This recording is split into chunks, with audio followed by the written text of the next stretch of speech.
Welcome to the New Books Network. Hello, everybody, and welcome back to the New Books in Science, Technology, and Society, a podcast channel on the New Books Network. I'm Jake, one of the hosts of the channel. Today, we'll be talking with Ari Waldman, professor of law at the University of California, Irvine, about his new book, Industry Unbound, Inside the Story of Privacy, Data, and Corporate Power. Ari, welcome to the show. Thanks so much for having me. It's such a pleasure. I was wondering if you could begin the interview by telling us a bit about yourself. So, my name is Ari. I am been a law professor for about 10 years now. I have a PhD in sociology from Columbia, and I graduated from Harvard Law School back in 2005, which seems so long ago now. And my work focuses on technology, law, and society. I'm particularly interested in the relationships between technology and marginalized populations and governance of the digital economy. Outside of work, I am pretty involved in queer civil rights issues, and I have an adorable dog named Peabody who is napping right next to me right now. Could you tell us how you came to write this book? Well, I started my work in this research agenda, thinking about one particular question. And that is, why is it that we seem to have so many privacy laws and very little privacy? Every place I would turn, someone is talking about how some country or some jurisdiction passed a really strict privacy law, or there's a new privacy proposal here, there's a new state privacy law here, the European Union has passed the strictest privacy law ever, the Federal Trade Commission is fining Facebook $5 billion. New privacy professionals are being hired by the thousands every year. Why is it that all these changes seem to be happening in privacy law, but we still are faced with products that mine our data in passive and active ways? We still have scandals like Cambridge Analytica. We have data misuse up the wazoo. We have a situation where people can't control or can't manage what's happening with their information. Nothing seems to be changing on the ground, yet people are writing articles and going on the news saying about how strict privacy law really is.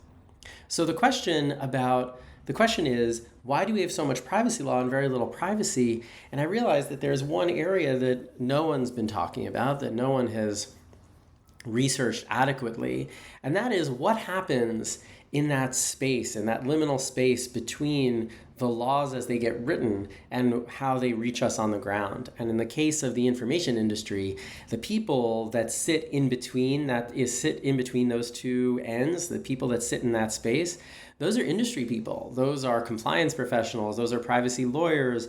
Those are privacy professionals and data protection officers and their general counsels and so forth.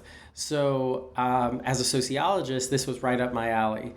I've trained in interviewing people and gathering data as a result of human interaction and observations. So I did the work and went inside technology companies to figure out what is actually happening between the passage of a law and then the marketing of products that seem to invade our privacy nonstop. Before we get into that, on this specific show, we get a lot of different people with different conceptions of privacy. I was wondering if you could tell our listeners what your conception of privacy is. What does privacy mean?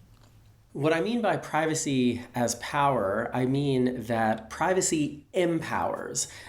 When you have privacy, you are able to develop your own ideas. You're able to determine for yourself what other people know about you. You're able to manage your image and you manage what people think and what people know. You're able to determine what the state and what companies know about you. That empowers you. That both empowers individuals as well as society. Privacy is also about power because some people have it and some people don't, just like in many other areas. Privacy is a privilege in many ways because those people who have or are adjacent to power are more able to enjoy it. So when I think about privacy, I think about power relations. I also think about trust relations. Because in my first book, which was really my dissertation, I wrote about how people tend to share information or be more willing to share information in context of trust. Just like you're willing to share information with your spouse, your partner, or boyfriend, girlfriend, etc. But not just in those kind of relationships, but also in relationships defined by a trusting context. So we share very detailed information about ourselves with veritable strangers, like on a dating or a hookup app. And some of that information we wouldn't share with a partner or a grandparent or so forth. Trust is key in sharing. Trust is what maintains our privacy in lots of contexts, and trust and information disclosed in context of trust should be kept private. So this is how I think about privacy, as a combination of power relations and trust relations. Following up on that, what does privacy mean to the participants that you interviewed for this book? Something very, very different. For them, privacy meant things like moving a consent toggle back and forth, or the ability to read a privacy policy, not even the ability, the capacity to read a privacy policy and decide if you want to use a website, or words that they use like choice and control. That privacy was really about the choice to use a website or not use a website, or the ability to control whether a website or an app collects information about you. And when privacy is understood in this way, you think about, or you have various very different manifestations of privacy law in practice than if you think about privacy in terms of power and trust. Privacy then, for these people, becomes about, as I said, consent toggles, or transparency, or individual rights, like rights to access, or a button that says, do not sell my information. If you think about privacy very differently, you might decide, well, I'm just not going to be able to collect certain types of information, rather than making information entirely contingent on just a consent toggle. So jumping into the content of the book, you call out two social forces within the information industry that put privacy at risk. Could you tell us about the first one, coercive bureaucracy? So what I found in my research, which took about 4 years, partly because accessing the technology industry and people inside it is really hard. The things that I found is that even people inside the information industry who may be really well-meaning in that they come into their work really caring about privacy. People who are interested in this stuff are self-selected. They many care about privacy. I don't think a lot of people go into this business thinking, oh, how can I invade my customer's privacy today? Some people do that and make it all for show, but not everyone does. But what I found was that even those people who really do care and who have come in to their privacy work trying to do good are coerced by the structures in which they're placed. So there are lots of examples of that I talk about in the book, so I'll just give you a couple. So for example, we have this profession called privacy engineer, and these are engineers. These could be coders, programmers. These are tech people who are specifically trained, unlike almost every other engineer who works at a Facebook or an Instagram or a Google, and almost like any other engineer, to specifically code for privacy, to do technology work that would enhance privacy. And obviously they care about it. But one of the things that a company does is they may sequester the privacy engineers to one part of the design process, or maybe the end of the design process. So it's actually really hard for them to do their work. Instead of having them think about privacy and code for privacy all along the way from beginning to end, they wait until millions and millions of lines of code have already been written, and it's very hard for them to undo anything. Or another example, maybe you have really well-meaning privacy professionals in the privacy department, or privacy lawyers in counsel, in the counsel's office. But what a company might do is they may limit the budgets or separate. This was one of the coercive examples that I saw quite a bit, that the privacy budget is separated between general counsel, between compliance, and between IT. So if the chief privacy officer wanted to hire some people to do more privacy work, wanted to enhance compliance in some way, wanted to have an effect on how products are designed. They had to go beg for money from the head of IT, whose mission is not privacy. They may go to the chief compliance officer, again, whose mission is not privacy, or general counsel, who has other priorities as well. Again, like I said earlier, it's not all malicious, right? It's not like the chief technology officer is sitting there like Montgomery Burns in The Simpsons thinking about how they can harm people. It's just, that's not their world. That's not what they do. They think about other things. So there are lots of different ways that companies can hire tons of privacy engineers, tons of privacy lawyers, tons of privacy professionals, and do every procedural thing that the FTC or the General Data Protection Regulation in Europe requires them to. But still, because of how they're situated inside the corporate organization, it's almost as if their work doesn't matter and therefore can be channeled toward greater data extracted ends. Can you tell us about the second social force, namely normalizing anti-privacy practices among privacy professionals? Yeah, so think about it this way. What happens when otherwise well-meaning people are put into these social structures, put into these organizational structures that determine for them what they're going to be doing? A really good example I give to my students and to others when I'm talking about this book is think about, especially legal audiences, think about what happens to a junior lawyer. A junior lawyer at a big law firm is not doing much on their own. They're getting assignments from the assigning partner, from the partner that they're working for, and their time and their work product is almost entirely determined by people who are above them. And they get used to it. They get used to, the more you do something, the more you get used to, this is my work, right? So what happens inside technology companies to privacy professionals is something like this. So maybe you have a privacy lawyer coming into a new privacy department and they're committed to privacy, but the people in charge keep giving them only certain types of privacy assignments.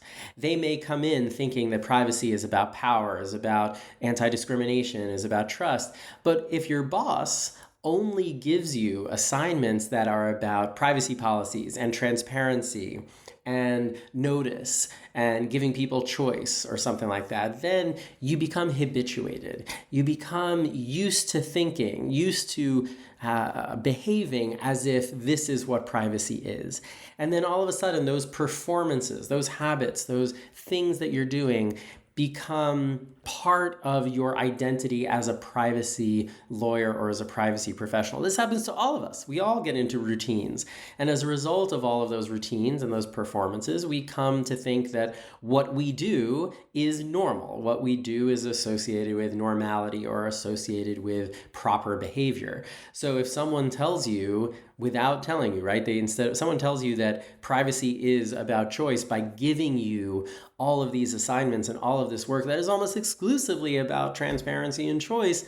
Over time, you're going to see yourself as doing a lot of privacy work, but it's all about choice, and it's all about transparency, and it's all about privacy policies. As a result, people become habituated into thinking a certain way about privacy that just so happens to be very much in line with what data extractive management wants you to think about privacy.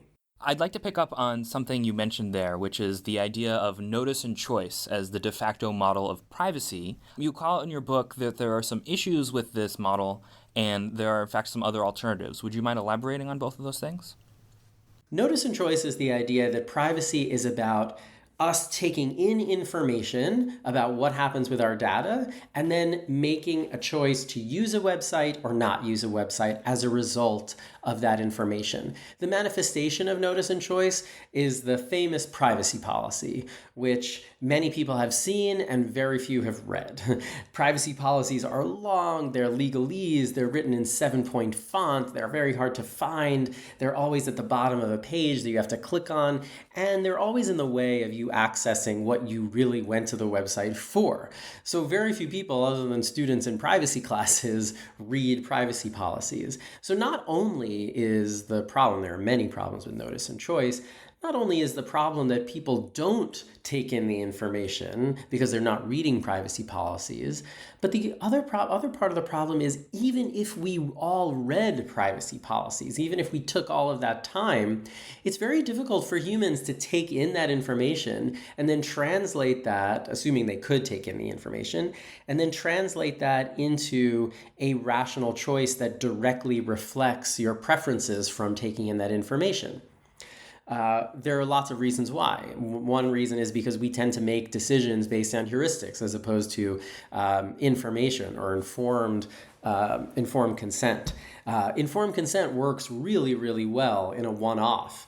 Think about when you go to the doctor, right? A physician may give you a list of side effects of a procedure or a list of side effects of a medicine, and you're able to talk with the physician about whether you should take this medicine or have this procedure. You have it back and forth, you can learn about it, and you're only making one decision.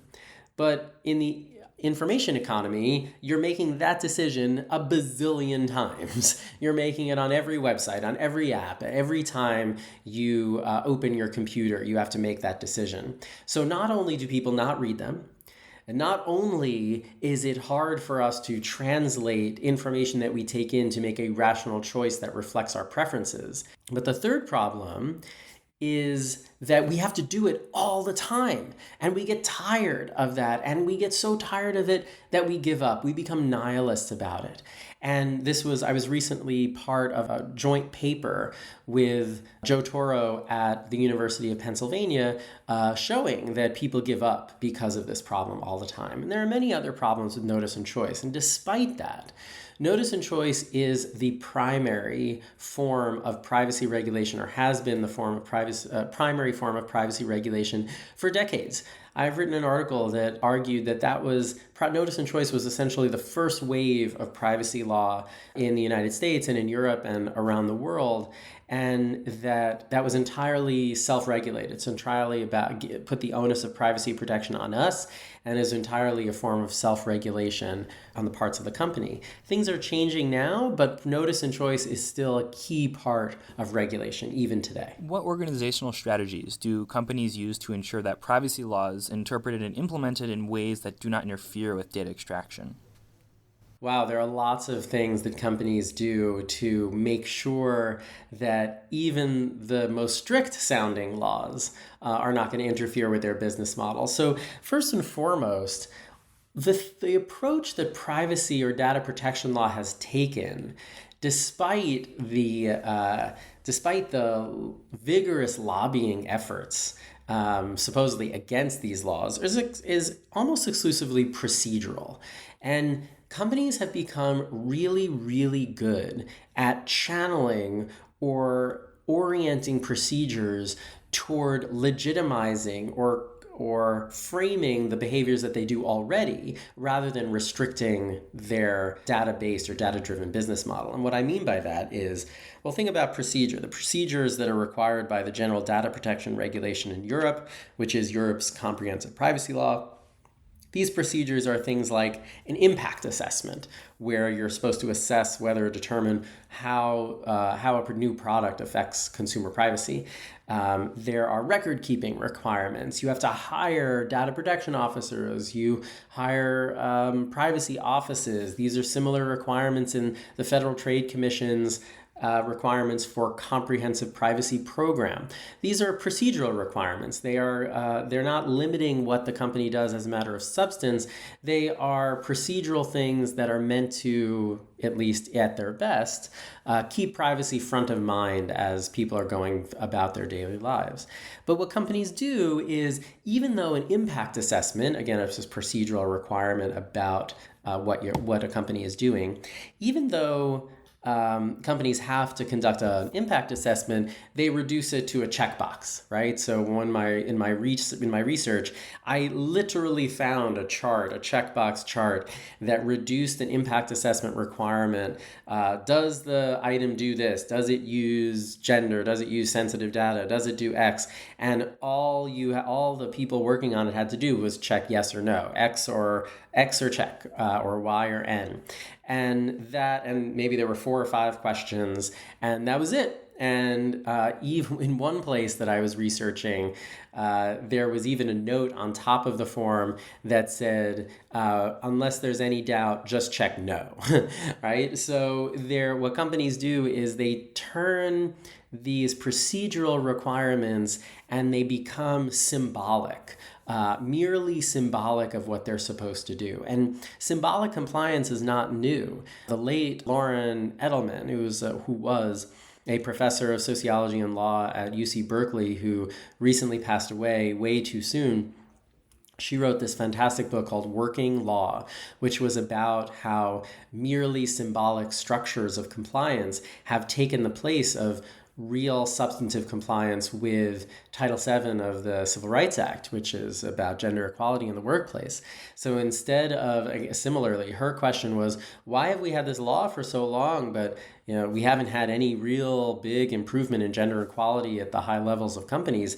And it's because the companies have taken this requirement and turned it into managerialized or symbolic compliance. So instead of hiring more women, they have a policy. Instead of ensuring retention, they have a claims process. Instead of actually working toward equality, they use the evidence of having a claims process or a form to fill out against claimants, or they use it as evidence that they're in compliance. Here, in the privacy space, these kind of procedural requirements have elevated up to the level of law, such now the GDPR is like, well, privacy is having an impact assessment. Privacy is having an officer. It doesn't matter if that officer has no power.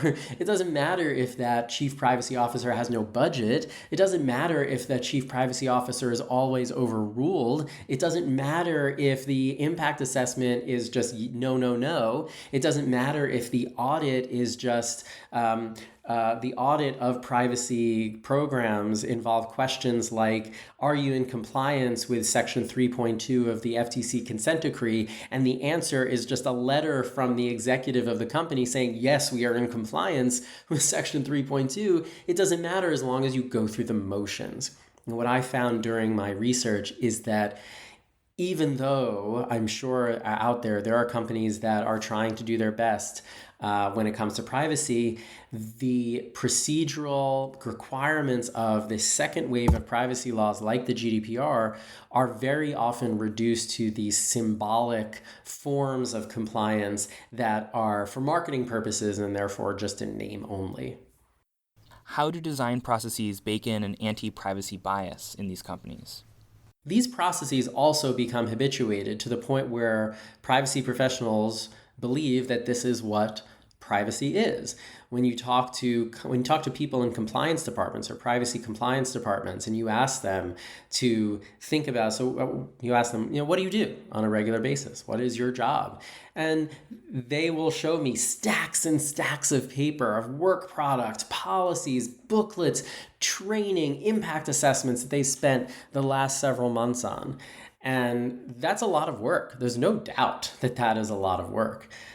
But then when you try to figure out, well, have you had any impact on what products look like in the end? Have products become more privacy protective? Are there different defaults on these products? Are you collecting less information? Are there data minimization requirements inside? Like all these other questions that would have more of a substantive effect on data privacy protections on the ground. And then you realize that there's very little connection between merely having a policy and having a claims process, or having hired a privacy engineer or having a privacy lawyer. Between that and better privacy engagements or built-in privacy protections on the ground in products. So what companies do is, since this is what the job is, you hire people who may be really interested in privacy and you hire them into compliance departments, and their jobs become impact assessments, policies, working with outside counsel, transparency reports, then people let me start that again. then people come to think that, well, I'm protecting privacy. This is what we do. You can't imagine how many times I heard people say, well, this is what privacy law is. This is what we do. There are no alternatives. There is no alternative to the point of saying, well, why don't we just stop collecting this type of information that may be harmful to marginalized population? But that's not what privacy is. We don't do that here. What we do is impact assessments. And in the impact assessment, we're supposed to see that information. What we do is keep our records. What we do is make sure that the privacy engineer has an opportunity to go over the code or be engaged in the design process. But what companies do is they make sure that people's jobs, even if they have a very lofty sounding or privacy protective job description, that people's jobs on a day-to-day basis does not interfere with the underlying business model. People say privacy is hard. How is this framing advantageous to technology companies?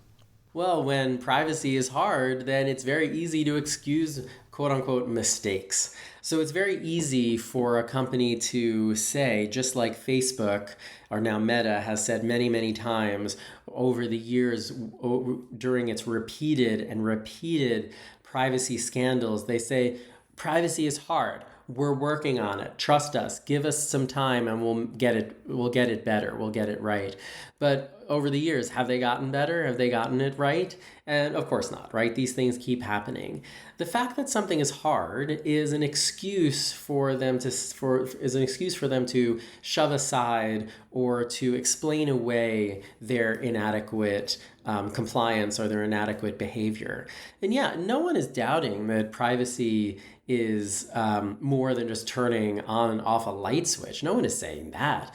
But the idea that a company can say, this is really hard, so let us get away with it for decades and decades of not really doing what the law is meant for us to do, is just bananas. I mean, I don't let my students, when we have a paper due and someone come to me and saying, well, writing this research paper is really hard, can I never turn it in as a result of it being hard? Or can you excuse all of the mistakes that I've made? That's not how it works, and that's not how it should work when it comes to compliance with privacy law.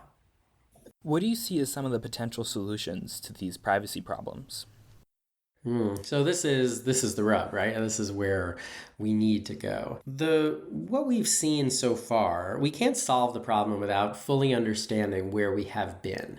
And what we've seen so far is that we've gone through and are going through different waves of privacy law. The first wave of privacy law was notice and choice, and it was very hands-off, almost laissez-faire in terms of the law's approach. The second wave, which we're in the middle right now, is heavily managerial. And what I mean by managerial, it includes or it injects into privacy governance principles of efficient management. So that's a lot of the compliance and the neoliberal idea of empowering companies to govern themselves, or public-private partnerships that inject public governance with private monitoring and control. And that's what we're seeing with the GDPR and lots of proposals for privacy law here in the United States. And we've talked all about the problems with that form of governance. So if those are the problems, if that's where we are,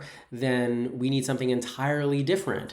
We need to reclaim older forms of governance and regulation that simply get used to stopping companies from doing certain things. Right? We need to, if a company gathered data improperly and used it to build an incredibly profitable algorithm, not only should they not be able to use the algorithm, but they also have to get rid of the data, and in addition to being fined. We need new systems and new institutions to engage our privacy professionals. So if we're going to have people inside companies focused on privacy, which I think we should, they can't be captured by the company, nor can they be in a position where they are constrained or limited by the company. So the way we've done that in the past is we've done that through organization. We've done that through unions that empowers workers and gives them employment protections, even when they do something that may challenge the company's information-driven or data extractive bottom line. So several years ago, you may remember all those stories about Google and Meta firing their research teams as soon as they, like Tim Gebru and others, fired their research teams as soon as they started working on research that challenged the company's profit models. And unfortunately, companies are the ones that control all that data. So what we need inside the company are protections for these workers to make sure that if companies are going to hire companies that hire people, tech workers, to do privacy, that they have employment protections such that they can't be fired when they actually do good work on privacy. But even more importantly, companies cannot be the ones that control the data that on which the economy is based. That's the only reason why we have internal research arms, is because companies refuse to provide any data to researchers, or very limited data to researchers, or they're very used to cutting off researchers when they try to get access to data. So we need public control over data that drives the information economy.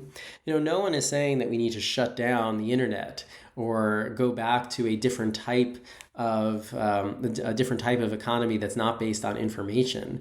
But the types of rules that we need should be far more focused on constraining excessive corporate behavior, constraining data extraction by simply limiting what companies can do, preventing the use of certain types of data, providing more public control over the information used in the economy, giving workers the kinds of protection that they need in order to enhance privacy protections on the inside, and essentially turn us to a different wave, a new substantive, more progressive approach to what the law should be doing. We should no longer rely on companies to monitor themselves. We no longer should rely on internal assessments that are governed by the company themselves, that are easily pro forma, yes, I'm in compliance with this rule. We need greater public governance, not just in this area, but in environmental regulation and so many other areas where we have our regulators doing the work for us rather than companies monitoring themselves.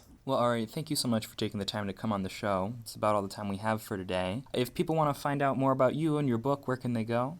Well, they can go to my UCI webpage, just search Ari Waldman, University of California at Irvine, or they can go to my website at Ari E. Waldman, that's ARIEWALDMAN.com, and they can send me an email and introduce themselves, and I'd be happy to talk more about this work.